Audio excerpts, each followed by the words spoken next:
Welcome to the Engineering Influence podcast presented by the American Council of Engineering Companies and sponsored by the ACEC Life Health Trust. Infrastructure funding is a central issue on Capitol Hill right now, with the President and Congress negotiating to determine federal investment levels for the next several years. In the transportation sector, however, states and local governments actually invest more in infrastructure annually than does the federal government. About 170 billion to 146 billion, according to the latest figures.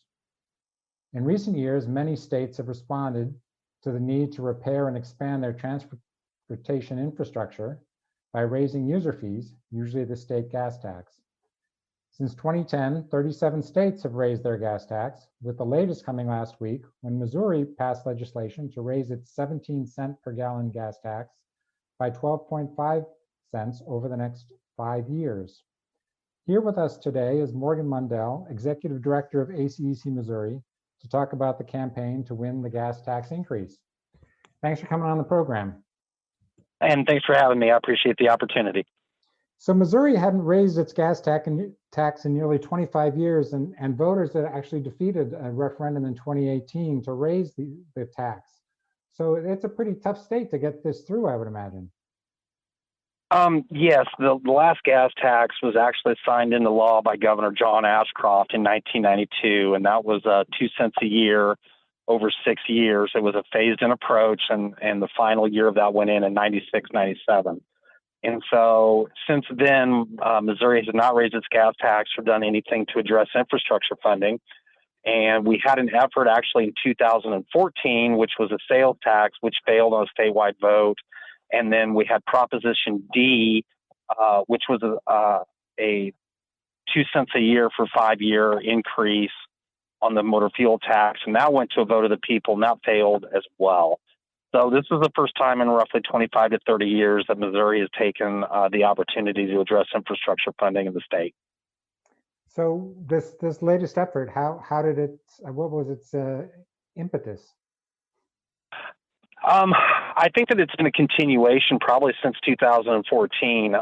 While we've had 2 ballot initiatives fail, the need hasn't gone away. Our current gas tax of 17 cents has lost 2/3 of its purchasing power.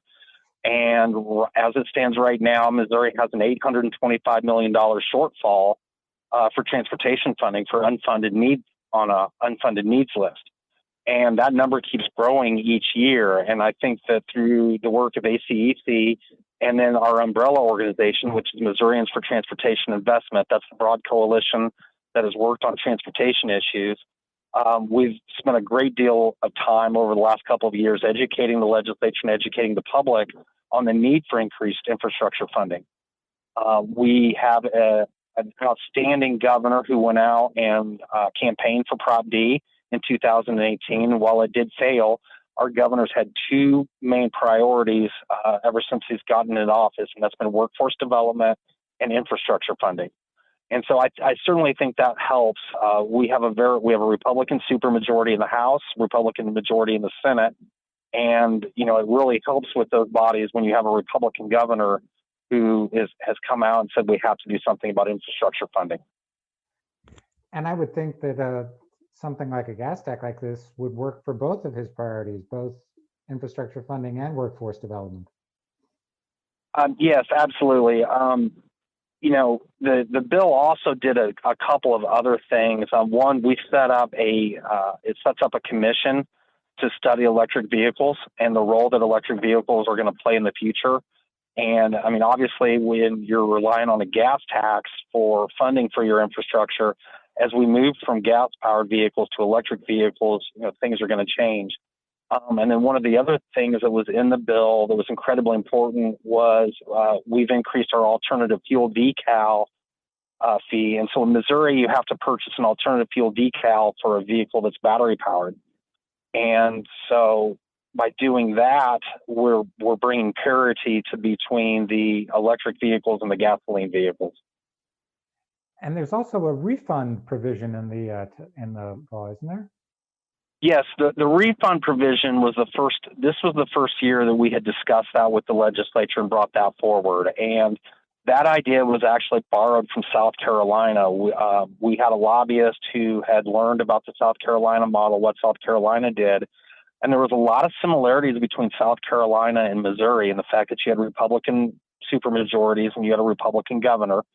And we got to looking at this rebate model, and we decided that this might be something really viable and something that could be palatable to the legislature. That if you don't want to pay the tax, you can simply file and get your money back.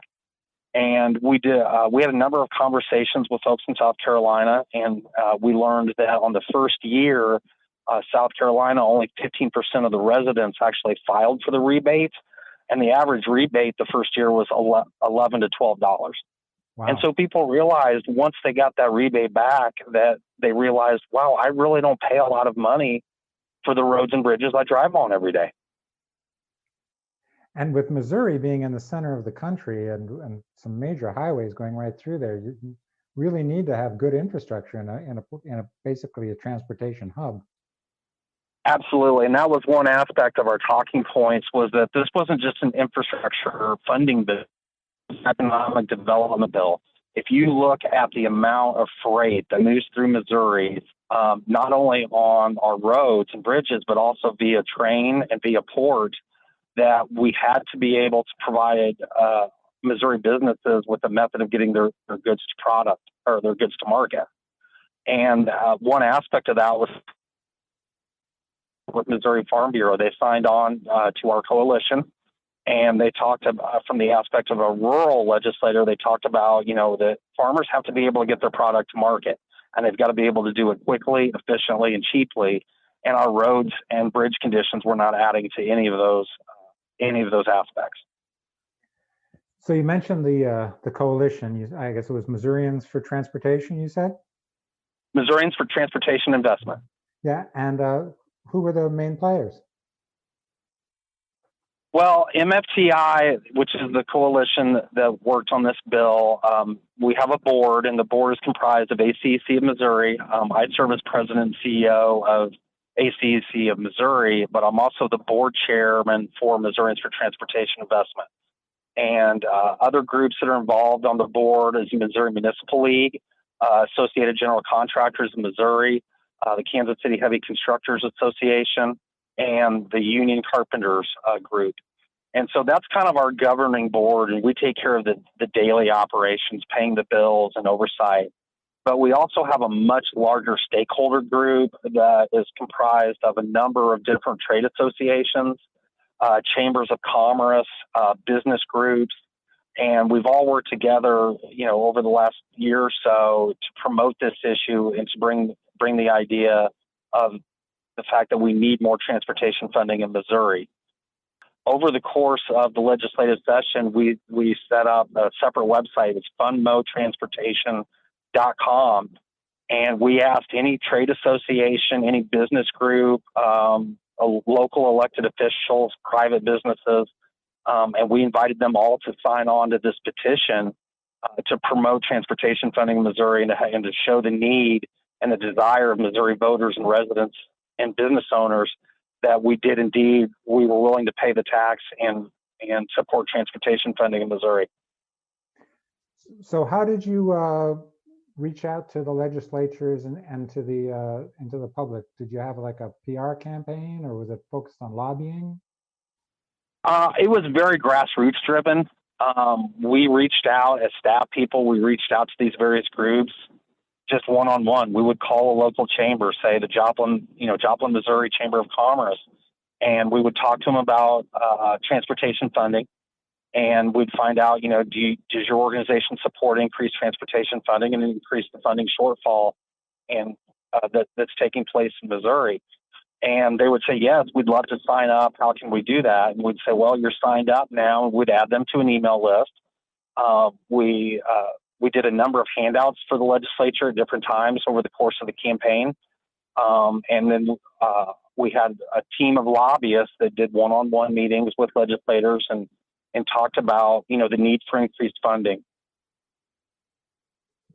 And so when did the actual bill get introduced this year? I I believe the bill was introduced sometime in mid-February through a committee substitute. And so it came out of the Senate, I believe, on a 21-13 vote, which was very positive. A number of people did not think we'd be able to get it through the Senate. And then it went through the House side, and we were very lucky and worked very hard to make sure that there were no amendments added to the bill and there were no changes to the bill. And we shepherded it through the process of going through the Rules Committee and the House Transportation Committee. The House Transportation Committee voted the bill out on a 13-0 vote. That does not happen very often in Missouri, that you have a unanimous vote in the committee. And it went through the Rules Committee and went through fiscal oversight, and then it headed to the floor. And, we were very excited because there was a number of amendments that they tried to add to the bill, all of which failed. One was sending it to a vote of the people, and that failed about 102 to 54. And then there was a couple of other amendments that were added. Those all failed. And then the final vote, I believe, ended up being 104 to 52 to send it to the governor's desk, where we expect the governor to sign it. And he's already come out and publicly and announced that it's his intention to sign it. That's a pretty good number, 102 to 54, 104 to 52, whichever one you said. That's a pretty good majority. We were surprised, but I think it showed the fruits of our labor to have a 2-to-1 vote on a tax increase.